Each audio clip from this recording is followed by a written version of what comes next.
Hi అండి, Ranjith Kumar talks లో upload చేసే పాడ్కాస్ట్ లోని బెస్ట్ ఇన్ఫర్మేషన్ ని రంజిత్ కుమార్ క్లిప్స్ ఛానల్ లో అప్లోడ్ చేస్తున్నాము. సో ఫుల్ పాడ్కాస్ట్ ని చూడాలనుకుంటే do check out Ranjith Kumar talks.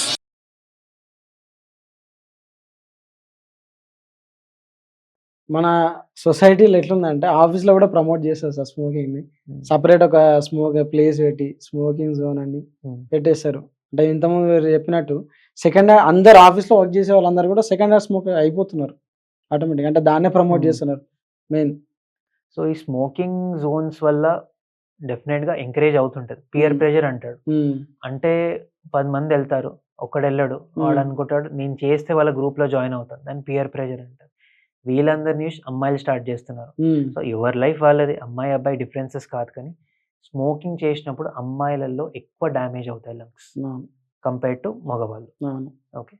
Next ఈ స్మోకింగ్ రూమ్స్ వల్ల ఏమవుతుంటదంటే ఒక స్మోకర్ రాగానే మనకు తెలిసిపోతది వాడు స్మోకింగ్ చేశాడు. ఎందుకు? వాడి బట్టల్లో నుంచి కూడా స్మెల్ వస్తది. సేమ్ థింగ్ ఒక యాస్బెస్టాస్ అని ఉంటది. మనకు యాస్బెస్టాస్ రేకులుంటాయి కదా! సో, రేకులుంటాయి మనకు. యాస్బెస్టాస్ ఈ కర్వ్ ఇలా ఉంటాయి. సో, ఎవరైతే వర్క్ చేస్తారో వాళ్ళ బట్టల్లో నుంచి యాస్బెస్టాస్ వెళ్ళి వాళ్ళ ఇంట్లో ఎప్పుడైతే ఆడవాళ్ళు వాష్ చేస్తారు. సో, వాళ్ళు ఆడవాళ్ళకి స్ప్రెడ్ అయ్యి వాళ్ళకి కూడా క్యాన్సర్స్ వస్తాయి. స్మోకింగ్ కూడా ఇంకా బేసిస్‌లో రిసర్చ్ చేస్తున్నారు. మన బాడీ మీద డిపాజిటెడ్ వల్ల ఇంటికెళ్ళినప్పుడు ఏమైనా ఇష్యూస్ ఉంటున్నాయా పిల్లలకి, ఇంట్లో ఆడవాళ్ళకి అనేది కూడా రిసర్చ్ చేస్తున్నారు. ఎందుకంటే స్మెల్ వచ్చినప్పుడు సేమ్ థింగ్స్ ట్రాన్స్మిట్ కూడా అవుతాయి. సో, ఆ బేసిస్‌లో రిసర్చ్ అవుతుంది. మేబీ కొన్ని ఇయర్స్‌లో అది కూడా డేటా బయటికొస్తుంది. సో, ఇప్పుడు ఇందాక యాస్బెస్టాస్ అని చెప్పాం. సో, యాస్బెస్టాస్ వల్ల ఏంటి? అది క్యాన్సర్ కాజ్ చేస్తది. ఓకే. సో, ఎలాంటి క్యాన్సర్ అంటే ఇప్పుడు ఊర్లలో లైక్ లో ఇన్‌కమ్ గ్రూప్‌లో చూస్తాం. యాస్బెస్టాస్ రూఫ్ ఉంటది. సో, ఎక్స్‌పోజ్ అయినప్పుడు ఇమ్మీడియేట్‌గా రాదు. ఎక్స్‌పోజ్ అయిన 40 ఇయర్స్‌కొస్తది.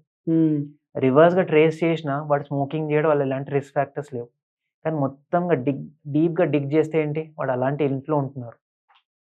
సో, దానివల్ల క్యాన్సర్ యూజువల్‌గా ఎవరు తెలీదు. రూఫ్ ఉన్నది అనే కాన్సెప్ట్‌లో ఉంటారు.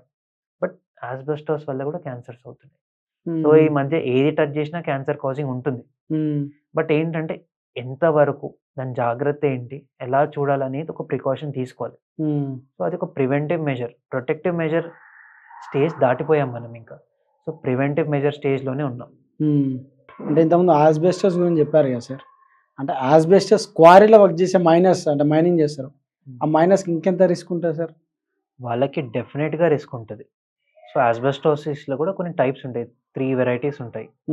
సో, ఏ టైప్ మైన్ చేస్తున్నారు? ఆ పార్టికల్ సైజ్ ఏంటి? డిఫరెంట్ పార్టికల్స్ డిఫరెంట్ క్యాన్సర్స్ ఉంటాయి. సో, క్వారీ వాళ్ళు ఇందాక చెప్పినట్టు వాళ్ళ బట్టలు ఏవైతే ఉంటాయో ఇంటికెళ్ళినప్పుడు ఎక్కడైతే డస్టింగ్ చేస్తారో అక్కడ కూడా ఆస్బెస్టాస్ స్ప్రెడ్ అవుతది. అంత ర్యాంపెంట్‌గా ఉంటది. సో, ఇప్పుడు ఆస్బెస్టాసిస్‌కి యూజువల్‌గా క్యాన్సర్ అనేది ఒకటి కామన్. మీసోథీలియోమా అంటారు. యూజువల్‌గా దానికి ట్రీట్మెంట్ ఉండదు. ఓకే. వేరే క్యాన్సర్స్ కన్నా ట్రీట్మెంట్ ఉంది కానీ దీనికి మాత్రం లేదు. యూజువల్‌గా ఒకసారి వస్తే మాక్సిమం 6-12 మంత్స్ అంతే. ఎందుకంటే ఎలా అంటే లంగ్ ఈ చెస్ట్‌ని మొత్తం కవర్ చేసేస్తది. ఇప్పుడు ఆల్మోస్ట్ మనకు ఆరెంజ్ తొక్క ఉంటది చూడండి. అలా అంత థిక్ ఉంటది. కొన్నిసార్లు ఇంకా థిక్ అయిపోతది. ఆల్మోస్ట్ మనకు వాటర్ మెలన్ సైజ్ అంత థిక్‌నెస్ ఉంటది. సో, అలాంటి దాన్ని ఏ సర్జన్ టచ్ కూడా చేయలేరు. టచ్ చేసి యూజ్ లేదు. ఎందుకంటే లంగ్‌ని మొత్తం చుట్టేస్తదది. సో, ఆన్ టేబుల్ కాంప్లికేషన్స్ చాలా ఉంటాయి. సో, సర్జికల్ ఆప్షన్ లేదు.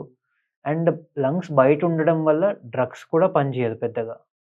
ఎందుకంటే లంగ్స్ పని చేయాలంటే అక్కడ బ్లడ్ సప్లై మంచిగుండాలి.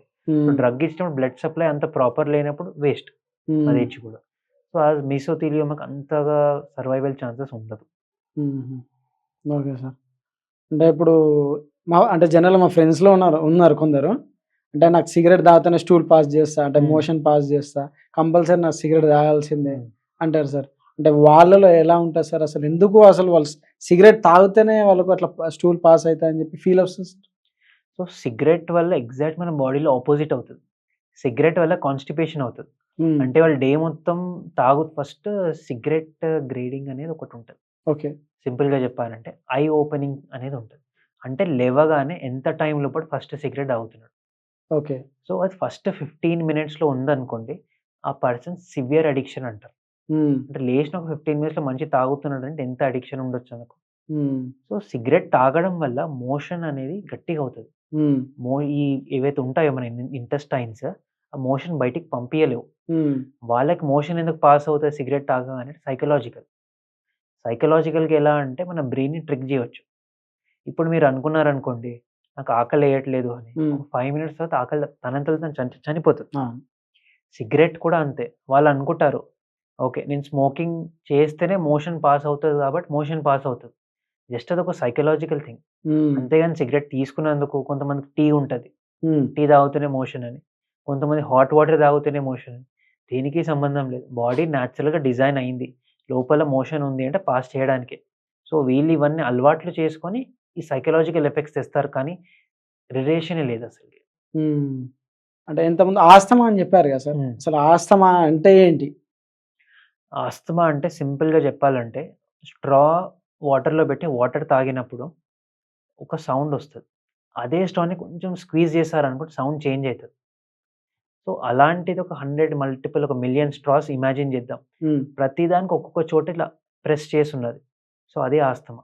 అంటే హుహు. గాలి వెళ్తుంది లోపల. బట్ ఆ ట్యూబ్ అనేది దగ్గరైంది ఒక పాయింట్‌లో. సో, దానివల్లేంటి, ఇప్పుడు ఆ స్ట్రా ప్రెస్ చేసినప్పుడు ఒక సౌండొస్తది. హ్మ్. సేమ్ సౌండ్ మన లంగ్స్‌లో పిల్లి కూతల్లా వస్తది. హుహు. So, same thing. ఆ మల్టిపుల్ స్ట్రాస్ బదులు మన బ్రీతింగ్ ట్యూబ్స్ ఉన్నాయిక్కడ. ఏదో ఒక పాయింట్‌లో ఏదో ఒక కారణం వల్ల దగ్గరకొస్తున్నాయి. దాని వెనకాల నార్మల్‌గా ఉంటుంది. దాని ముందు నార్మల్ ఉంటుంది. జస్ట్ ఆ పార్ట్‌లో నారో అవుతుంది. సో, ఆ ఎయిర్ వెళ్ళినప్పుడు అలాంటి సౌండొస్తది. ఇప్పుడు ఆ నారో ఎయిర్‌వేలో బ్రీత్ చేయడం వల్ల ఏమవుతుంది? గట్టిగా లాగాలి. ఎందుకు? ఒక ఇంత హోల్ ఉన్నది. ఒకటి ఇంత హోల్ ఉన్నది చిన్నగా. హ్మ్. దీంట్లో ఎక్కువ ఫోర్స్ పెట్టి లాగాలి గదా! అవును. అది గూడా సేమ్. సన్నగా అయినప్పుడు ఎక్కువ గట్టిగా లాగాల్సుంటది. అలా అని జెప్పి కాసేపయ్యాక ఇప్పుడు మనం జిమ్ వెళ్తాం. ఒక 12 రెపిటేషన్స్ ఉంటాయి. 3, 4 సెట్లుంటది. హ్మ్. ఫిఫ్త్ సెట్‌కి టైర్డ్ అవుతాం. అవును. లంగ్స్‌లో మజిల్స్ కూడా అంతే. కాసేపు అది గూడా సపోర్ట్ చేస్తాయి. ఒక పాయింట్ తర్వాత అవి కూడా టైర్డ్ అవ్వడం స్టార్ట్ అవుతాయి. టైర్డ్ అవుతే ఏమవుతుంది? మనకు ఆక్సిజన్ అందట్లేదు. కార్బన్ డయాక్సైడ్ గూడా పెరుగుతుంది. హ్మ్. సో, కార్బన్ డయాక్సైడ్ పెరిగినందుకు బ్లడ్ అనేది యాసిడ్ అవుతది. ఎలా అంటే మనం కూల్ డ్రింక్స్ తాగుతాం. దాంట్లో ఏం యాసిడ్ ఉంటది? కార్బోనిక్ యాసిడ్ ఉంటది. హ్మ్. ఎలా ప్రొడ్యూస్ అవుతది? కార్బన్ డయాక్సైడ్‌ని వాటర్‌లో ప్రెషర్‌గా పంపిస్తే కార్బోనిక్ యాసిడ్ అవుతది. సో, కార్బన్ డయాక్సైడ్ బయటికెళ్ళట్లేదు. ఎందుకంటే మజిల్స్ టైర్డ్ అయ్యాయి. సో, బ్లడ్‌లో కలెక్ట్ అయ్యి మన బ్లడ్ యాసిడ్‌లాగా అవ్వడం తయారవుతది. సో, యాసిడ్ అయిన బ్లడ్ మన ఫంక్షన్స్ తగ్గిచ్చేస్తది. సో, ఇది ఆస్తమాలో వచ్చే మేజర్ ఇబ్బంది అసిడోసిస్ అంటారు. హ్మ్. సో, దానివల్ల యాసిడ్ అయిన బ్లడ్ ఎలా? మంచి ఫస్ట్ ఇలా ఆల్కహాల్ తీసుకుంటే ఫస్ట్ అర్థం కాదు. డిజీనెస్, కన్‌ఫ్యూజన్ ఉంటది. ఒక పాయింట్ తర్వాత ఆర్గాన్ ఫంక్షనింగ్ తగ్గి కోమాలో కూడా పోతారు. హ్మ్. సో, అంత సివియర్ ఆస్తమా. ఇప్పుడు న్యూస్‌లో కూడా చాలామంది ఉంటారు. ఆస్తమా ఇన్హేలర్ మర్చిపోయారు. ఆస్తమా అటాక్ అని చనిపోయారని. చనిపోయారు. అవును. సో, అంత సివియర్ ఆస్తమా అనేది. బ్రీతింగ్ ఆగిపోతే ప్లస్ బ్లడ్ కూడా యాసిడ్‌లా అయిపోతది. సో, హుహుహు. దానివల్ల ఫంక్షనింగ్ తగ్గిపోయి ఆక్సిజన్ లేక అన్ని కాంప్లికేషన్స్ వస్తుంటాయి. హ్మ్. అంటే ఒక ఆస్తమా ఉన్న పేషెంట్ ఒక లిఫ్ట్‌లో వెళ్తాం సార్ జనరల్‌గా హ్మ్. క్లోజ్డ్ ప్లేస్‌లో. వాళ్ళకెలా ఉంటది సార్ ఆ టైంలో? యూజువల్‌గా లిఫ్ట్‌లోకి హార్డ్‌లీ ఒక 10, 15 సెకండ్స్ ఉంటది. హ్మ్. సో, దానికి పెద్దగా ఏం డిఫరెన్స్ ఉండదు. బట్ ఏంటంటే లిఫ్ట్‌లో స్టక్ అయినప్పుడు మాత్రం ఇష్యూస్ ఉంటాయి. హ్మ్. ఎందుకు అంటే సేమ్ ఎయిర్ బ్రీత్ చేస్తున్నారు. Next panic. ఆస్తమాకి one of the trigger is stress. Okay. Stress వల్ల ఆస్తమా ఎక్కువైతది. నెక్స్ట్ ఏంటంటే ఇప్పుడు లిఫ్ట్‌లో ఒక్కరున్నారు సరే, ఇద్దరు ముగ్గురున్నారు. సో, సేమ్ ఎయిర్ బ్రీతింగ్ అవుతుంటది. క్లోజ్డ్ స్పేసెస్‌లో ఇన్ఫెక్షన్స్ ఫాస్ట్ స్ప్రెడ్ అవుతాయి. ఇన్ కేస్ ఆ ముగ్గురు, నలుగురిలో ఒకరికి ఇన్ఫెక్షన్ వచ్చింది. ఒక 5 మినిట్స్ ఉన్నారు. సో, అందరికి ఆ ఇన్ఫెక్షన్ స్ప్రెడ్ అవుతది. హ్మ్. సో, లిఫ్ట్స్‌లో అందుకే యూజువల్‌గా ఎగ్జాస్ట్ ఫ్యాన్స్ పెడతారు. అవును. ఫ్యాన్ కిందకి బ్లో చేయదు. బయటికి లాగుతది. సో, పైనుంటది. ఏదైతే ఉందో బయటికెళ్ళిపోవాలి. సో, అది దాని కాన్సెప్ట్.